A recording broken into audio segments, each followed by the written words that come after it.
बच्ची की मेडिकल जांच सिर्फ पुरुष डॉक्टर ही करेगा, या शादी के लिए अगर कोई व्यक्ति किसी लड़की को मजबूर करता है अब, या एक से ज्यादा शादी करता है, तो उस पर फ्रांस में 13 लाख रुपए के जुर्माने का प्रावधान इस कानून में है। और शरिया कानून के मुताबिक कोई भी मुसलमान 4 शादी कर सकता है, आप सब जानते हैं। लेकिन फ्रांस में अब कोई भी मुसलमान शरिया कानून के तहत 4 शादियां नहीं कर पाएगा। इसलिए फ्रांस का कानून चलेगा, मुस्लिम या इस्लाम का शरिया कानून नहीं चलेगा। अगर कोई व्यक्ति फ्रांस के किसी भी सरकारी अधिकारी या जनप्रतिनिधि को डराता है और उसे फ्रांस के धर्मनिरपेक्ष मूल्यों के खिलाफ जाने के लिए मजबूर करता है, तो 5 साल की जेल और करीब 65 लाख रुपए का जुर्माना होगा।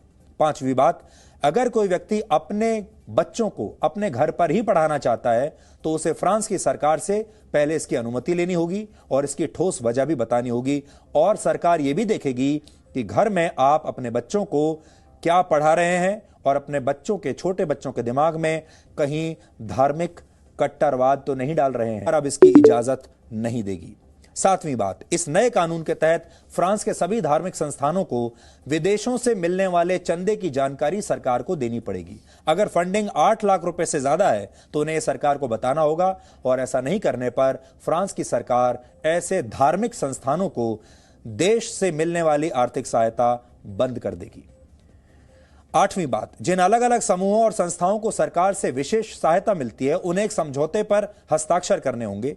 इस समझौते के तहत उन्हें फ्रांस के संवैधानिक और धर्मनिरपेक्ष मूल्यों का सम्मान करना होगा। 9वीं बात, धार्मिक संस्थानों में ऐसे भाषण नहीं दिए जा सकेंगे जिनसे 2 समुदायों के बीच टकराव पैदा होता हो।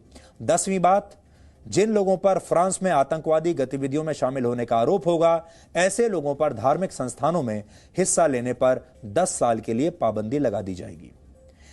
एक और बड़ी बात है जो आपको बहुत ध्यान से सुननी चाहिए। फ्रांस में अब धार्मिक चिन्हों के प्रदर्शन पर पूरा प्रतिबंध होगा।